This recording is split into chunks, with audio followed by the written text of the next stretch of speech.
할렐루야. 우리도 살아계신 하나님께 여러분께 은혜와 축복과 평강을 치유를 내려주실 줄로 믿습니다. 우리 함께 주의 말씀 의지하여 선포하도록 하겠습니다.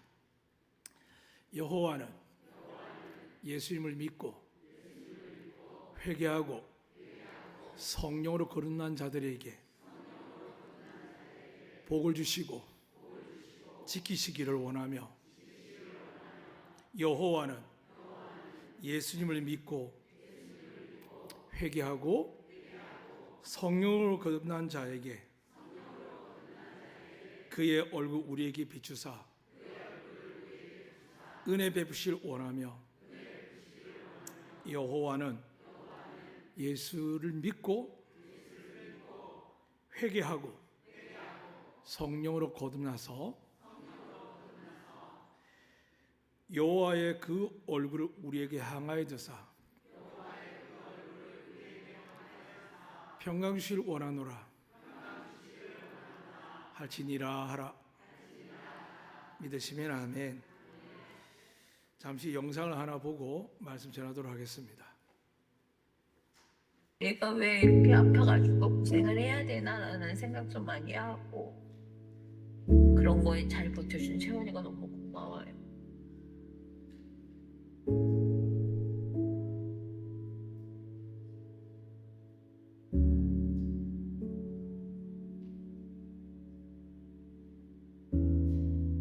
종양이 조금 많이 시작한 게 5살 정도 무렵부터 이렇게 생긴 것 같아요.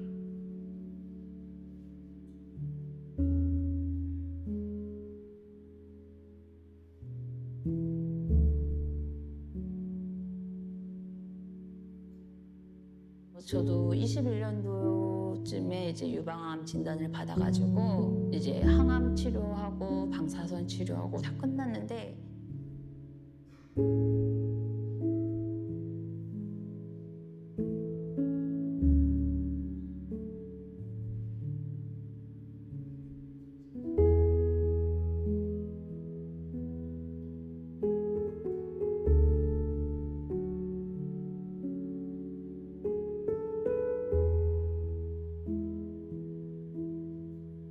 채원이가 아프지 않고 다른 친구들과 똑같았으면 어땠을까라는 생각을 한 번씩 하기는 하는데, 그럴 때마다 조금 마음이 되게 많이 무거운 것 같아요. 조금 아프게 낳아줘서 조금 미안하기도 하고.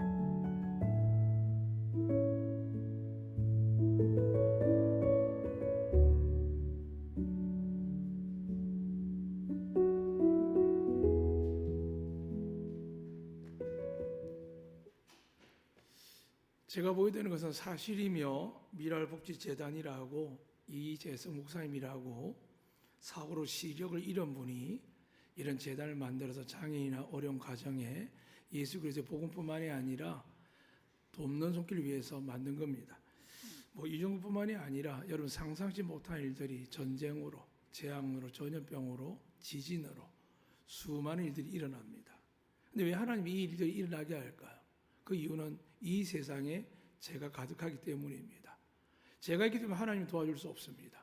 그러나 죄가 있는 자들이 회개하고 예수 그리스도를 믿으면 하나님의 가난에서도 질병에도 재앙에서도 구원하십니다. 그러나 여기서 잘못 깨달으면 어떤 현상이 있냐면, 치유받고 잘 살면 구원받고 복받을 생각하면 그렇지 않습니다. 성경 그걸 이야기하고자 하는 것이 아니라, 하나님께서 정말 원하는 건 뭐냐 하면 이 제약된 세상을 결국엔 하나님이 심판하셔야 됩니다. 왜 그럴까요? 하나님이 만드셨기 때문입니다. 근데 이 세상을 심판하기 전에 이 심판 가운데 하나님의 구원을 허락하기 위해서 하나님 나라를 만드시고 그 나라에 들어갈 수 있도록 우리 가운데 아무도 죄 없는 거룩한 사람이 없어서 결국 하나님은 죄가 없으신 하나님의 아들 예수 그리스도를 십자가에 못 박으심으로, 그를 죽이심으로 우리 죄를 담당하게 하셨고, 그가 부활하신 말미암아 죽음의 권세를 깨뜨리고 구세주가 되셔서 우리 죄를 사할 수 있는 권세를 가지셨습니다. 또한 재림하는 날에 천국을 가지고 올 때에는 하나님께서 그런 심판에서 면할 수 있도록 은혜를 주십니다. 그런데 우리가 이 세상 교회 안에 가득한 게 뭐냐 하면 참 귀한 말씀입니다. 은혜면 된다고 합니다. 맞습니다. 이게 대전제입니다. 그런데 은혜를 받는 사람 어떻게 될까요? 예수 믿지 않는 우리 민족도 제주 사람들도 물 한 잔 대접받아도 꼭 갚으려고 하는 마음이 정신이 있습니다. 그리고 정말 말로 하는 게 아니라 그렇게 행합니다. 그런데 예수 믿는 사람이 그렇다는 겁니다. 죄의 사함을 받았는데 다른 사람 정죄하고 미워하고 할 수 없는 것처럼 내가 하나님 은혜로 살아왔는데 나만 잘 먹고 잘 살고 내 아들에게 혜택을 준다 불가합니다. 왜냐? 예수님께서 부자와 나사로 이야기를 하는 겁니다. 그 부자는 평생을 하나님을 예배하고 경배하고 찬양하고 하나님의 복을 누리고 잔치를 벌이며 살았습니다. 처음에 돕는 마음도 도와주는 행위도 했겠지만 어느 순간에 자기 상 부스러기 떨어진 부스러기를 먹고 자기 집에 키우는 개들이 이 나사를 흔들 핥다가 결국에 병들어 죽은 그 이야기를 예수님이 하시면서 우리는 분명히 깨닫습니다. 예수 믿고 구원을 받지만 구원받는 자들이 내게 주신 은혜와 축복들을 온전하게 하나님께 위하여 쓰지 아니하면, 하나님께 영광 돌지 아니하면 사람들이 교회로 여러분을 통하여 사랑을 받고 위로를 받고 도움을 받았을 때 그분들이 하나님의 이름을 높여드릴 때 그 영광을 우리가 계속 돌려주지 아니하면 여러분의 허락한 축복과 은혜들을 대를 이어서 그 다음 때 복을 받도록 천대까지 약속하셨지만 하나님 어떻게 하시죠? 범죄하게 되면 그 다음 때 다시 말씀드리면 다윗에게 하나님께서 너희 자손이 영원토록 복을 받을 것이라고 했지만 솔로몬이 그 형제들 중에 한 명에서 불구하고 그 솔로몬이 하나님을 경외하지 않고 이방 문화에 젖어 있다가 어떻게 됩니까? 그의 자식들이 나를 쪼개고 결국은 솔로몬도 후회하는 말을 합니다. 헛되니 모든 것이 헛되다 합니다. 사랑하는 여러분, 오늘 한 엄마가 채원이라는 아이를 날 때부터 그 병이 있는 걸 알게 되었습니다. 요즘 멀쩡한 아이도 갖다 버립니다. 잘해주는 부모도 원망하고 싸우고 부딪히는 게 이 세상입니다. 어렵게 부모가 돈을 학교를 보내고 나라가 복을 받아서 선진국가가 되어서 교육비를 준 데 가서 아이들은 엉뚱한 짓을 하고 있습니다. 선생님들 감당할 수 없어 어느 순간 그 마음의 교권이라는 게 무너진 게 아니라 하나님을 만나지 못한 교사들뿐만이 아니라 하나님 믿는 교사들, 의사들조차도 하나님의 계명을 지키지 않고 세상의 풍류대로 조류대로 따라가다 보니까 세상이 더 썩어져 가는데 그럼에도 불구하고 우리는 그렇게 살면서도 구원을 받을 거라는 착각 속에 살아가고 있습니다. 그래서 하나님께서 산상순을 말씀하시고 이 말씀 가운데 팔복을 이야기하면서 이 세상에 이렇게 사는 자들에게 천국도 저희 것이고 하나님 아들을 칭함받지만은 어떤 일을 당한다고요? 심령이 상하고 애통해하고 의의를 당하고 박해를 당하고 수많은 어려움을 당한다는 겁니다. 오늘 저 미랄복지재단이 없었으면 아마 저런 아이들, 또 월드비전에서 없으면 고아들이, 또 여러분 아시는 기아 대책이나 또 여러분 아시는 굿네이버스가 모두가 기독교 단체고 저희 교회가 다 조금씩은 후원한 단체입니다. 또 사랑의 장기전 하고 있는 목사님도 그렇고 모두가 하나님을 체험하는데 대다수 어떤 경험을 하냐면 전쟁이나 사고나 질병으로 앞을 보지 못하고 걷지 못한 사고 속에서 원망과 고통 속에 있다가 예수 그리스도 만나고 나서 내가 사는 세상이 이곳은 잠시지만 영원한 세상이 있기에 이 고통과 아픔을 매몰되지 아니하도록 예수 그리스도 복음과 사랑을 들고 가서 그들이 절망하지 않고 예수를 믿고 이 고통 속에 있어도 빚더미에 있어도 자식을 포기하지 아니하고 자기 모든 걸 다할 때 기독교 기관들이 적자 나는 줄도 알면서도 국가가 도와주지 않음에도 불구하고 박봉을 가지고 의사들이 간호사들이 의료재단들이 합력해서 영웅군한 일들을 하고 있습니다. 근데 하나님 어떨까요? 사람이 할 수 있는 여기 빠지지만 하나님은 홍해를 가르시고 만나와 며칠 기적을 베푸시고 풍랑을 잔잔케 하시고 병을 고치고 귀신을 쫓아내시며 죽은 자를 살리시는 하나님이십니다. 그런데 불구하고 왜 세상을 이렇게 두셨을까요? 왜 그러셨을까요? 왜 여러분 가난을 돌아보지 않을까요? 왜 여러분의 고통을 돌아보지 않을까요? 왜 그럴까요? 사랑하는 여러분, 이 세상이 영원토록 지속된다면 하나님 돌아보실 줄 믿습니다. 그런데 하나님이 원한 세상은 이 세상 심판받게 되어 있습니다. 부인할 수 없습니다. 그런데 지난주 말씀드렸지만 찰스 스프전 목사님이 교회가 타락할 때 가장 위험한 게 뭐냐 하면 성도들이 타락할 때 가장 위험한 게 뭐냐 하면 예배드리고 11조하고 봉사하고 헌신하지만 하나님 복음을 기억하지 않고 망각하는 겁니다. 하나님의 복음이 뭘까요? 회개하라, 천국이 가까웠다. 이게 복음입니다. 그래서 가난도 고통도 전쟁 가운데 있어서 원치 않는 집안의 문제나 수많은 세상의 그런 고통을 만약 겪는다 할지라도 하나님께서 공평하게 복음을 전하셔서 나를 믿으면 이 고통이 끝난다. 그리고 영원한 세상이 기다리고 있다. 그러나 살아가는 동안 내가 너희들에게 은혜를 베풀 터인데, 너희에게 복을 줄 터인데, 너희에게 건강과 재능과 하나님께서 기쁨의 능력을 줄 터인데 너희가 깨어 있어라. 그러면서 하신 말씀이 마태복음 5장 7장에 있는 산상수훈이며, 이 내용은 우리가 천국 갈 때까지 하나님이 피하지 않겠다는 말씀입니다. 사랑하는 여러분, 이 엄마보다 하나님도 사랑하지 않겠습니까? 그런 아이가 태어나서 얼마나 괴롭겠습니까? 솔직히 말씀드리면 저와 안수 동기 목사님이 바로 곁에서 목사님을 하셨습니다. 그런데 그분에게는 어떤 병이 있느냐? 이 아이가 갖고 있는 병을 갖고 계셨습니다. 아이가 3명인데 두 아이는 그렇게 괜찮았는데 하나에는 얼굴은 조금밖에 하지 않는데 내장에 종양이 생기기 시작하면서 결국에는 쓰러져 죽게 되었습니다. 저도 부족하지만 조금 도왔습니다. 제가 어떻게 알게 되었냐면 그분의 얼굴이 독특한 것도 있지만은 그렇게 넉넉하지 않고 가난한 교회 목사를 하고 있는데 같이 이 지역 목사님들하고 처음으로 이 서남 지역, 대정, 안덕 지역 목사님, 개인적으로 잘 모르겠습니다. 이 지역 목사님이 너무 힘들고 어렵다고 그래서 제가 제안을 해서 후원금을 받아서 여행을 갔거든요. 그거에 뭐 패키지 여행이라고 그렇게 개인 돈이 많이 들어간 건 아닙니다. 경빌고에서 갔는데 이 목사님이 200만 원짜리 상황버스를 사는 겁니다. 내가 깜짝 놀랐습니다. 아니 경비도 없어서 도와드렸는데 어떻게 해서 상황버스를 저렇게 사고 가냐? 근데 가만히 가보니까 자기 아이가 아프니까 그 돈을 쓰던 거죠. 그러면서 와서 하는데 그 아이가 결국은 죽었다는 이야기를 들었습니다. 사랑하는 여러분, 이 세상에 하나님의 고통을 당하는데 우리는 당연히 아무렇지도 않은 것 좀 살아갑니다. 여러분 두려워하셔야 됩니다. 은혜를 받은 데 더 두려워하셔야 됩니다. 내게 은혜와 긍휼과 사랑과 자녀에 베풀었는데 이 아이에게는 병원비가 빚더미 쌓였는데 우리 아이들은 치킨을 마음 먹고 사 먹고 피자를 마음껏 먹고 육지까지 가는데도 교회가 비행값 대줄 수 있을 만큼 또 학생부 재정으로 아이들 수련회 갈 수 있을 만큼 그렇게 할 때에 그 비용으로 죽어가는 아이들이 있습니다. 그 비용만 있으면 한 달을 생계를 유지하는 가정이 있습니다. 그럼 이게 죄일까요? 그렇지 않습니다. 이미 우리는 죄 가운데 삽니다. 그러나 하나님의 나라 의를 위해서 우리 아이들이 정말 예수를 믿고 성령 충만해서 복을 받아서 은혜를 받아서 내 인생을 사는 게 아니라 죽으라고 공부해서 의사가 되고 죽으라고 노력해도 공무원이 되올 때 내가 저들을 돌보기 위해서 하나님의 마음을 가지고 시선을 가져야 되는데 기도하고 눈물 흘리고 찬양하는 데 만족하면 무슨 소용이 있겠습니까? 제가 19년입니다. 몇 번씩 이야기합니다. 아이들 데리고 장애인 단체 봉사하시고 그런 시간을 가지시라고. 사랑하는 여러분, 저도 한국교회 꿈을 말씀드렸습니다.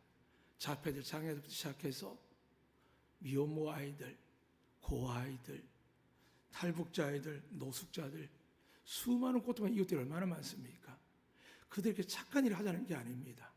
예수 그리스도 복음을 전하기 위해서 예수를 만나고 성령을 만나는 사람들은 바뀔 수 있다라고, 그렇게 살 수 있다라고 말씀드리는데 우리는 연약과 부족과 허물이 많아서 내가 지고 있는 집도, 내가 갖고 있는 차도, 내가 갖고 있는 통장의 돈도, 보험도 어느 보다 해결하지 못하고 포기하지 못하지만 무엇보다 자녀들을 향한 마음, 내 노후를 향한 마음에 대해서 우리는 돌아보지만 이상하리 많지 마음이 강팍해집니다.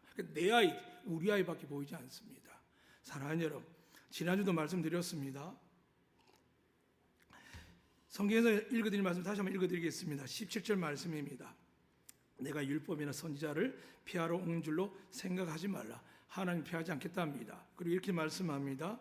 내가 피하러 온 것이 아니요 완전하게 하려 하며. 그래서 예수님께서 십자가에 달려 죽으실 때 이렇게 선포하셨습니다. 죽음 직전에 다 이루었다. 그 율법 완성했습니다. 무슨 말씀이냐면 법 때문에 우리가 죄라고 정함을 받습니다. 그런데 이 죄를 용서하시는 분 누구라고요? 자기 백성을 저희 죄에서 구원할 자, 즉 우리가 예수님을 따르면 어둠에 있는 모든 자들, 세상 말고도 양심으로 영적으로 험한 모든 것들이 있는데 육체적인 것 죽으면 끝입니다. 그러나 영으로 범죄한 것들, 말씀에 어긋난 것들이 쌓이고 쌓여서 회개하지 않으면 어떻게 될까요? 심판이 됩니다.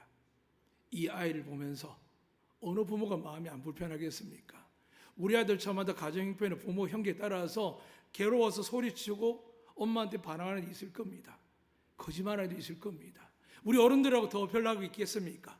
수많은 일이 있습니다. 근데 왜 우리가 이 자리에 있습니까? 오늘 이곳에 예수 그리스도 보혈로 회개하는 자들에게 하나님 치유하시고 사하여 주실 줄 믿습니다.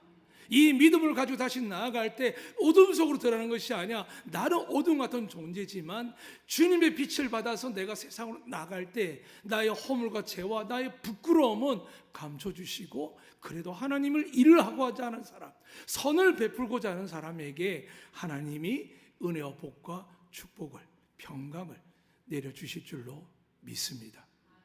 이 말씀을 지금 하시면서 오늘 19절 이렇게 말씀합니다.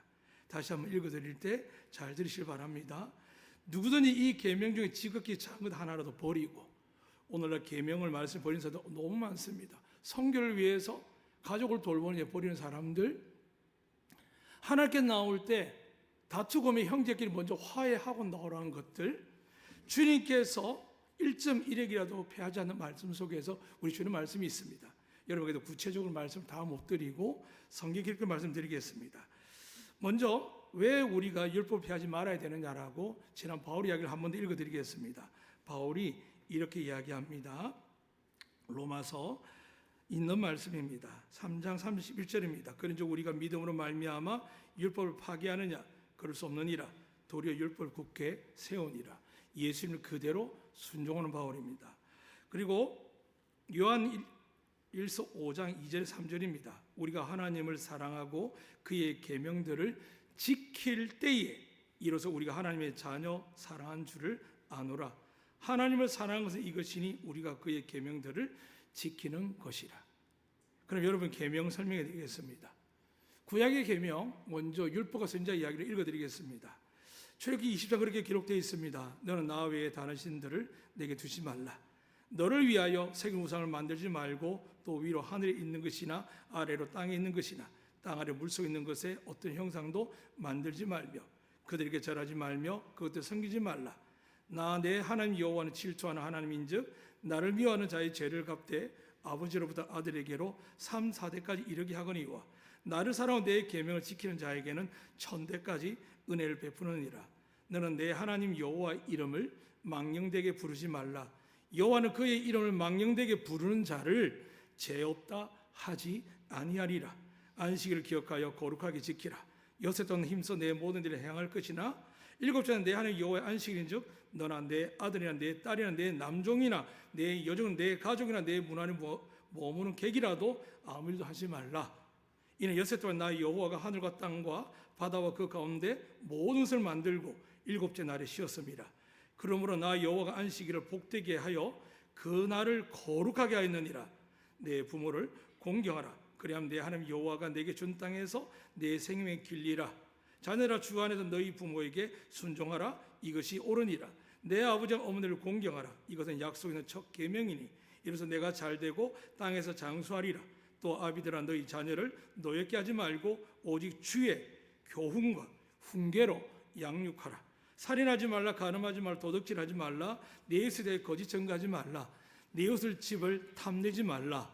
내 이웃을 탐내지 말라. 그리고 또 이사야서 디모데후서 5장 이렇게 이야기합니다. 늙은이를 꾸짖지 말고 권하되 아버지께 하듯 젊은이에게 형제에게 하듯 늙은 여자에게 어머니에게 하듯 젊은 여자에게 온전한 깨끗함을 자매에게 하듯 참 과부는 어떤 과부도 자녀 손자들이 있거든 그들로 먼저 자기 집에 효를 행하며 부모에게 보답하기를 배우게 하라. 이것이 하나님 앞에 받으실 만한 것이라. 참 과부로서 외로운 자는 하나님께 소망을 두어 주야로 항상 간구와 기도를 하거니와 향락을 좋아하는 자는 살았으나 죽으느니라. 내가 또한 이것을 명하여 그들로 책망받을 것이 없게 하라. 사랑하는 여러분, 이렇게 책망받기 없게 하라는 말씀을 요즘 어느 교회도 듣겠습니까? 교회가 죽은 게 아니라 앞서 찰스 스프링 목사님이 영국의 부흥과 온 세계에 복음의 주의를 이끄신 분이심에도 불구하고 그분이 말씀한 대로 교회는 있습니다. 교회 말씀도 있는 것 같습니다. 그런데 하나님의 율법이, 하나님의 복음이 사라집니다. 이것을 위해서 또 한 가지 읽어드린 디모데 5장 마지막에 그렇게 기록되어 있습니다. 누구든지 자기 친족, 특히 자기 가족을 돌보지 아니함은 믿음을 배반한 자요 불신자보다 더 악한 자니라. 자식이 부모를 섬기지 않고 배우자가 배우자를 섬기지 않고 형제들이 형제를 챙기지 않는 거 하나님 이렇게 말씀합니다. 사랑하는 여러분, 이 말씀 다 들으면서 여러 가지 생각이 날 겁니다. 그래서 하나님 무엇을 바꾸실까요? 하나님 바꾸는 게 아니라 이 모든 것을 우리 이방인들이 온전히 이해하지 못하니까 어떻게 말씀하냐면 마태복음 22장에서 이렇게 말씀합니다. 내 마음을 다하고 목숨을 다하고 뜻을 다하여 주 너희 하나님을 사랑하라 하셨으니 계명을 지키라는 이야기입니다. 두 번째는 이 계명을 지키는 자 하나님께서 이렇게 명령하십니다. 이것이 크고 첫째 되는 계명은 둘째도 그와 같으니 내 이웃을 내 자신같이 사랑하라 하셨으니 이 두 계명이 온 율법과 선지자의 강령이라 기록되어 있습니다. 사랑하는 여러분, 성경의 앞에 말씀드렸지만 자식들이 부모를 속이고 이웃을 속이고 거짓말을 하는 거 하나님 정말 싫어합니다. 부모를 대적하는 거 싫어하고 나이 드신 늙은 분들을 향하여 함부로 대하는 젊은 사람들, 똑똑한 사람들, 힘든 사람 하나님 반드시 기억합니다. 그리고 약한 자를 돌본 자들을 기억하시고 물 한 잔 나그네에게 한 것을 기억하신 분이십니다. 하나님의 눈을 아시겠습니까? 하나님의 마음을 아시겠습니까? 근데 그 하나님께서 오늘 우리에게 값없이 예수 그리스도 믿는 자들에게 구원을 주신 줄 믿습니다. 이 구원을 축복드릴 줄 믿습니다. 그런데 우리가 왜 평강을 잃어버리고 은혜를 잃어버리고 자꾸 근심하며 걱정하는 것을 나만 보는 것도 괴로워 죽겠는데 아이들도 보고 아이들에게 열심히 가르쳐 투자했는데 왜 대한민국에, 왜 교회에 아이들이 없다고 자꾸 다음 세대 이야기를 30년 동안 하는데 불구하고 왜 그럴까요? 우리가 그렇게 안 살기 때문입니다. 우리가 하나님을 마음을 다하고 뜻을 다하고 목숨을 다하여 사랑하면 하나님의 축복이 아이들이 흘러갈 줄 믿습니다. 그런데 우리가 그렇게 하지 않으면 어떻게 될까요? 철저히 회개됩니다. 사랑하는 여러분, 만약에 우리가 죽으면 끝이다, 안 보면 다행이지만 예수님 비유하셨습니다. 죽은 줄 알았던 부자가 멀쩡히 영혼이 있고 죽은 줄 알았던 나사로가 영원한 형벌 받을 줄 알았는데 나사로는 하나님 품에, 부자는 하나님께 복을 받고 하나님께 은혜 받은 자인 줄 알았는데 지옥에서 고통이 있는 겁니다. 사랑하는 여러분, 우리는 오직 예수 그리스도 말미암아 구원받을 줄 믿습니다. 그러나 구원받은 자들은 변화되게 되어 있습니다. 왜 변할까요? 지난주 말씀드렸습니다. 예수님께서 십자가를 지기 위해 마지막으로 겟세마네 기도하고 땀방울 핏방울 기도할 때 어떤 일이 일어났죠? 가룟 자가 사람을 데려왔습니다. 예수님을 잡아가려고 할 때 베드로가 칼을 들고 길을 잘랐다고 했고 그 사람이 말구라 했습니다. 예수님이 분명히 말씀하셨습니다. 칼로든지 칼로 망합니다. 그 기독교인은 정치력으로 경제력으로 이런 무기로 싸우는 게 아닙니다. 하나님 주신 은혜와 복을 나누는 걸 맞고 돌아보는 건 맞지만 그게 무기라고 생각하면 안 됩니다. 그러면 타락합니다. 그래서 예수님께서 뭐라고 하십니까? 길을 붙여주시면서 말씀하신 이후에 내가 지금이라도 12 하늘의 군단을 부를 수 있다. 한 군단이 로마 최고의 그 군병들입니다. 6,000명이나 말씀드렸습니다. 그 12 군단이 누구라고요? 하나님의 천군 천사예요. 누가 이기겠습니까? 그런데 부를 수 있는데도 불구하고 뭐라고 말씀하셨죠? 성경에 기록된 대로 내가 십자가에 죽지 않고서는 구원받을 수 없기 때문에 내가 순종한다 그럽니다. 사랑하는 여러분, 왜 이 법을 주셨을까요? 왜 법을 주셨을까요? 여러분이 하나님 자녀인 것을 드러나게 하는 겁니다. 그런데 제사함 받아도 괜찮다고 돌이키지 않고 거룩한 가면만 쓰고 외식하는 바리새인 서기관 것처럼 그렇게 사는 사람들이 오늘만 있을까요? 2000년에 주님 눈에 보였습니다. 그것도 유대인들이요. 근데 여러분들은 어떨까요? 그래서 우리는 쉽게 이야기합니다. 은혜로 구원받습니다. 그러면 은혜 받은 자께 살아야 되거든요. 이 은혜가 무엇이냐면 값없이 주셨거든요. 믿음으로 주셨거든요. 이 은혜를 받은 자들의 삶이 달라져야 되는데 우리는 아이들 앞에 벌벌 떨고 배우자에게 벌벌 떨고 우리 힘을 가진 권력을 가진 자 앞에서 벌벌 떨거나 아니면 하나님의 말씀을 모르고 성령을 못 받았기에 자기 뜻대로 자기 생각대로 앞에 기록된 대로 환난과 쾌락을 하는데 성경이 그렇게 가르칩니다. 육신의 정욕도, 안목의 정욕도, 이생의 자랑도 하나님이 주신 게 아니랍니다. 오늘 여러분이 갖고 있는 많은 것들, 부자는 분명히 채색 옷을 입고 화려하게 입고 매일매일 잔치하며 기뻐하며 하나님께 예배드리실 겁니다. 근데 하나님이 어떻게 하셨다고요? 예배를 안 받으셨다 합니다. 왜요? 하나님 말씀이 기록된 대로 살지 않으면서 겉으로 그런 척했지만 속사람은 탐욕으로 가득 차기 때문입니다. 사랑하는 여러분, 오늘 말씀을 다시 한번 말씀드리겠습니다. 오늘 성경에 보니까 이렇게 기록되어 있습니다. 지극히 작은 것, 그것은 계명을 하나라도 버리고 되어 있습니다. 버리고 뜻이 뭐냐면 느슨하게입니다. 하나님께 깨어서 앞으로 나가서 예배와 공동체 기도를 만들었는데 그냥 자기 뜻대로 마음대로 해석하는 겁니다. 그렇게 심각한 사람 이단들이고요. 사이비 종교입니다. 그런데 교회 없을까요? 목사님들이 없을까요? 성교사 없을까요? 대다수 이렇게 이야기합니다. 하나님이 원하셔서 그럼 왜 교회를 버립니까? 왜 떠납니까? 왜 십자가를 안 집니까? 왜 희생하지 않고 내가 원망받고 내 상처와 내 아픔만 이야기할까요? 예수를 안 만나서 그렇습니다. 예수 만나면 어떻게 될까요? 치유할 줄 믿습니다. 제사할 줄 믿습니다. 은혜 베풀 줄 믿습니다. 그리고 성령을 주실 줄 믿습니다. 그리고 하나님의 권능이 안독히 여러분이 임할 줄로 믿습니다. 이 은혜가 있기를 주님 축복합니다. 그래서 사랑하는 여러분, 여러분이 가진 것들이 축복인 줄 믿습니다. 하나님 주신 줄 믿습니다. 그런데 이것을 잘 쓰지 못하면 어떻게 된다고요? 지옥에 있는 부자처럼 됩니다. 저는 별로 부자 아닌데요. 여러분, 하나님 부자의 기준을 자주 말씀드립니다. 일용할 양식 이상 갖고 있으면 부자입니다. 갖고 있는 불안해하셔야 됩니다. 베푸셔야 됩니다. 선한 일에 먹고 잘만한 사는 사람에게, 내게 도움 살 사람에게 자기 혼자 얼마든지 살아갈 사람한테 베푸는 게 아니라 정말 오늘 이 영상에 본 것처럼 우리 주변에 얼마나 많겠습니까? 사랑하는 여러분, 오늘 이 말씀 속에서 성령은 이렇게 말씀합니다. 버린 자들이 완전히 버린 게 아닙니다. 원어에서 헬라어 이렇게 기록합니다. 루스라는 원어에서 나온 뜻인데 단순히 물리적으로 버리는 것이 아니라 느슨하게 하다, 무효하다, 폐지하다, 결박을 풀다. 처음에는 적당히 신앙생활 하지 않습니다. 은혜 받고 나면요, 봉사하면요, 헌금생활 하면요. 그런데 어떤 일이 발생합니까? 느슨해진 일이 생깁니다. 시험이 옵니다. 환난이 옵니다. 그러다 보니까 우리가 하나님이 이해하시겠지. 하나님 이해하십니다. 회개하면 용서할 줄 믿습니다. 그러나 회개도 한두 번이죠. 변화되지 않으면서 그걸 이용하는 사람들이 있습니다. 지난주 말씀드린 SK 최태원 회장이 성경을 들고 나왔고요. 수많은 사람이 성경을 들고 하나님의 이름을 막윤대 읽은 사람도 있습니다. 잘 될 것 같습니까? 철저하게 회개 안 하면 저 사람 제불로 살 줄 몰라도 저는 지옥의 1등이라고 생각합니다. 그분이겠습니까? 저 같은 목회자도 교회를 지켜나가는 우리 항조직들도 지금 하나님의 은혜를 베푸셨는데 자꾸 나만 내 자식을 보는데 어디까지 본다고요? 미래를 보는 거죠. 그래서 뭔가 도와주고 싶고 힘이 있고 싶고 또 어떤 사역도 그렇습니다.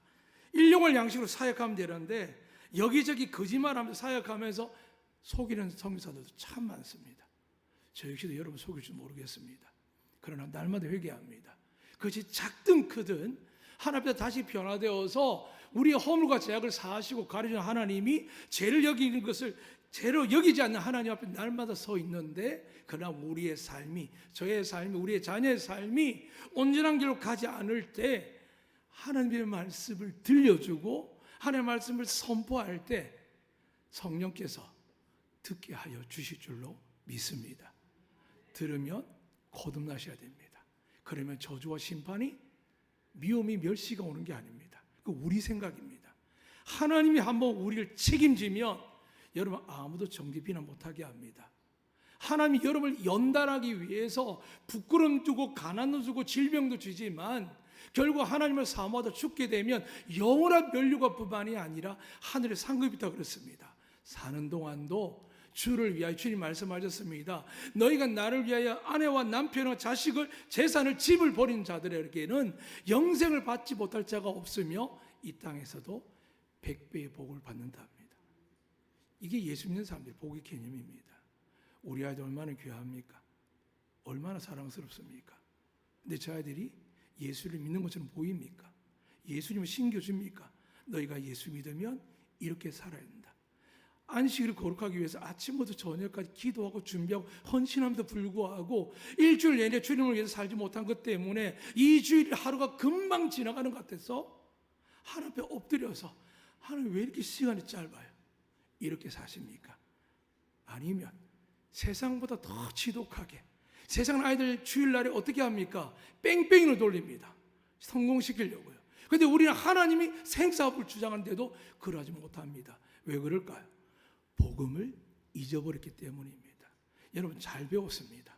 어릴 때 잘 배웠습니다. 그런데 어떻게 했다고요?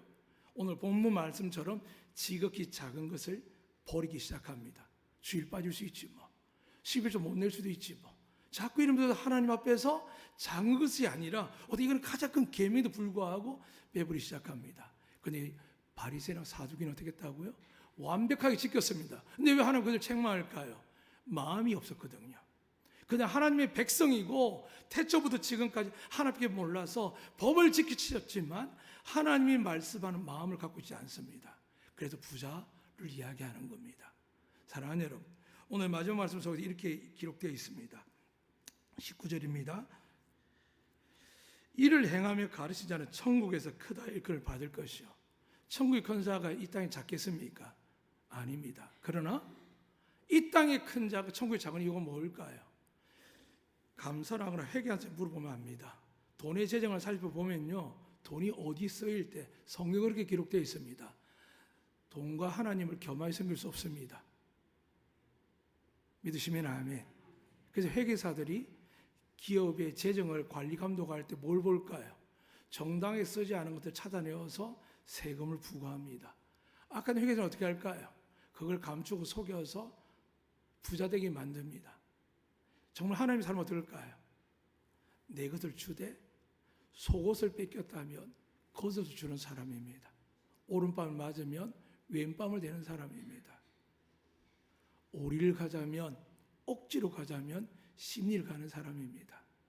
오늘 이 영상 보시겠습니까? 우리 아이들 좋아하는 유튜브에 보게 되면 어른들을 보게 되면 뭐가 뜰까요? 수없는 NGO다 고통받는 아이들과 백성들이 보입니다. 우리가 어떻게 다 하겠습니까? 그래서 뭐라고 하셨다고요? 내 이웃을 사랑하라고요. 우리 이웃이 어딜까요? 옆 사람 보겠습니다. 따라하겠습니다. 당신이 내 이웃입니다. 믿으시면 아멘. 그러니까 예배드리고 뒤통수 보지 마시고 나가면서 보시면서 봐야 됩니다. 죄송하지만 사역에 매이면 안 됩니다. 사역에 매이는 것은 목사 하나로 충분합니다. 여러분들 은혜 받고 들어진 달란트 하고 나서 어떻게 한다고요? 그것보다 더 중요한 거 참된 계명을 지켜야 됩니다. 내가 유지하는 것, 내가 보여지는 것, 내가 하는 것들 귀합니다. 여러분 얼마나 헌신이 귀한지 모릅니다. 그러나 더 큰 계명이 뭐라고요? 이웃을 사랑하는 겁니다. 성도를 살피는 겁니다. 아, 그 사람이 안 왔구나. 왜 안 왔을까? 어느 그 사람들이 눈빛이 나를 향해 그럽니다. 저 사람은, 저 목사님은 부자들만 좋아해. 저 목사님은 교수들만 좋아해. 제가 이 이야기를 주일학교 때 우리 교회 성도들이 저희 담임 목사님 이야기였습니다. 의사들 교수 만나 회를 먹는데 가난 집에 가면 손도 안 댄다는 겁니다. 그 이야기 교회에 파다했습니다. 분주하고 바쁘다고요. 제가 오늘 이 영상을 보여준 것은 공식적으로 드러난 영상입니다. 제가 장로님에게 보여드렸지만 송기진아 청년은 저희 은퇴 권사님의 막내 아들입니다. 삶이 어려웠는데 이혼을 당하고 어려운 상황 속에서 일을 하다가 그만 사고가 나서 뇌출혈과 뇌가 이게 크게 나빠지면서 온몸이 마비되는 증상을 겪고 있었습니다. 19년 동안 지금도 병상에 있는데 그때부터 똥오줌을 다 받아냅니다. 그때부터 목에 주던 것이 이제는 안 되어서 목에다 관을 꼽아서 합니다. 그런데 여러분 코로나 때문에 제가 목 빼고는 다 갔거든요. 그런데 이번에도 그렇게 기대하지 않았습니다. 모든 날씨지만 운전을 해서 가서 도착해서 들어가서 음료수 들고 간호사들 나눠드리고 올라가면서 그분을 뵀습니다. 근데 간호사가 깜짝 놀라는 겁니다. 기진 씨 웃네라는 겁니다. 저보고 웃는 거죠. 저 안덕기 목사입니다 하니까 아는 듯이 웃습니다. 그래서 제가 너무 마음이 뭉클한데 한편 죄송하죠. 1년에 한 번 겨우 와서 사랑합니다, 축구하는 이 말하고 가는 목사가 얼마나 부끄럽겠습니까? 근데 불구하고 형편에 따라서 이거밖에 못하지만 회개하지만 그래서 제가 왜 갑자기 웃지 싶어서 이야기 나오고 기도하고 나서 몰래 서랍장을 열어봤습니다. 분명히 작년에 갈 때는 자식들이 사진이 있었거든요. 사진이 없는 거예요. 그러니까 그 누구가 꺼내서 보여주고 했으면 그래 내 아이 때 보태야지 이런 마음을 가질 텐데 사진 자체가 없으니까 외롭고 지쳐있는 거예요. 근데 왜 하나님 그걸 아직도 생명을 유지할까요? 왜 그걸 그렇게 살도록 국가에게 은혜를 주실까요? 사랑하는 여러분, 우리는 다 잘할 수 없습니다. 이곳에 계신 여러분이 찾아갈 수도 없습니다. 기도해 주시길 부탁합니다. 그러나 우리 교인 중에 가까운 누구 중에 그렇습니다. 저도 많이 부끄럽습니다. 이 말씀을 준비하면 여러분에게 부끄럽게 하는 게 아니라 제가 훨씬 부끄럽습니다. 그렇지만 이 부끄러운 가운데 이 말씀을 들고 여러분에게 생명의 말씀을 전합니다. 여러분 하나님 주신 말씀을 가벼이 여기면 안 됩니다. 느슨하게 내 형편에 내 경제적 사정에 내 모든 건강 상태에 맞추는 게 아닙니다. 그런 사람이 어떻게 하나님께도 권능으로 역사할까요? 그렇지 않은 분들이 그렇게 변화를 보면 더 답답할 때도 있지만 하나님이 이해하는 것처럼 여러분의 참 목자이신 주님께서 이양하신 여러분을 돌보는 목자 입장에서는 그 미움과 아픔이 아니라 더 두렵게 기도합니다. 오늘 아침에 한 분이 나가면서 이럽니다. 갑자기 경제 목사님 오랜만입니다 그런 거예요. 그렇게 말한 적이 없거든요. 그런데 그분이 오늘 설교를 가서 마음이 좀 상한 것 같습니다. 그분이 굉장히 아프신 분이거든요. 그리고 먹고 살기 위해서 힘들게 사는 분입니다. 그래서 제가 예배 중에 전화 안 받았는데 20분이 전화가 와서 통화를 했습니다. 그러면서 하나님 당신을 사랑합니다. 저도 부족하지만 기도하고 있으니까 힘내시라고 그랬습니다. 어제는 70다 되는 어르신이 갑자기 계단에 내려오는 걸 발견했습니다. 기도하고 내려오시더라고요. 얼마나 힘든 분인지 압니다. 90 넘은 고령한 어머니를 모시고 있고 병든 외삼촌을 모시다가 장례를 치르고 겨우겨우 남들 볼 때는 괜찮아 보이지만 빛이 있고 고통 있는 분이십니다. 그런데 저에게 이런 이야기합니다. 목사님 기억할 줄 모르겠지만 몇 개월 전에 목사님한테 하소연했는데 그분은 간단했습니다. 같이 욕해달라는 거였거든요. 그런데 제가 어떻게 욕을 합니까? 그냥 기도하겠습니다 했는데 그때 너무 섭섭했다는 거죠. 그런데 기도가 내려오면서 2시간을 대화하는데 그 말씀을 합니다. 어쨌든 하나님을 믿도록 노력하겠습니다. 기도하겠습니다. 그럽니다. 사랑하는 여러분, 왜 하나님이 그 늦은 밤에 만나서 밤늦게 몇 시간 이야기하셨을까요? 하나님 여러분을 사랑하십니다. 여러분 놓치지 않기를 원합니다. 여러분이 천국에 갈 때까지 그분의 사랑 끝이 없습니다. 그런데 우리가 그 사랑 안에 들어와 있고 복을 누리길 원한다면 하나님의 법을 지키셔야 됩니다. 그리고 그 법은 복음입니다. 우리는 이곳에 머물 자들이 아닙니다. 하나님 나라에 갈 자리이기 때문에 큰 집도 좋은 차도 좋은 통장도 필요 없습니다. 수많은 옷들도 필요 없습니다. 그러니까 여러분 천국을 보아야 하나님을 보아야 말씀이 비밀이 하나님 예수님이기 때문에 말씀에서 하나님을 보면 이분의 말씀이 하나님의 법칙이 깨달아집니다. 그리고 내가 살아갈 길이 어중중하게 열심히 하다 말다 하는 게 아니라 날마다 회개하면서 믿음으로 살 수밖에 없습니다. 그렇습니다. 어떤 분들은 교회 시험 들었답니다. 그래서 제가 이야기를 합니다. 부자 청년이 어떻게 했다고요? 그 부자의 비유 나사로 이야기했지만 부자 청년이 아무리 법을 지켜 찾아왔지만 예수님 너무 이쁘고 사랑스러워 그렇게 이야기합니다. 그거 다 팔고 와. 그럼 뭐라면 될까요? 못 팔면 돌아와서 주님 앞에 죄송하다면 되잖아요. 회개하면 되잖아요. 회개했을까 안 했을까요? 결국 착하고 선하고 뭔가 모르게 하나님 일을 하는 것처럼 보이지만 가장 중요한 내 안에 우상들이 있습니다. 이 우상들을 발견하셔야 됩니다. 이걸 주님 앞에 완전히 내려놓고 여러분 앞에 하나님 드려놔야 그때부터 여러분의 마음에 평화와 기쁨과 자유뿐만이 아니라 여러분의 그 마음 보신 하나님께서 하늘의 신령한 복과 땅의 기름진 복을 내려주실 줄 믿습니다. 언제까지요?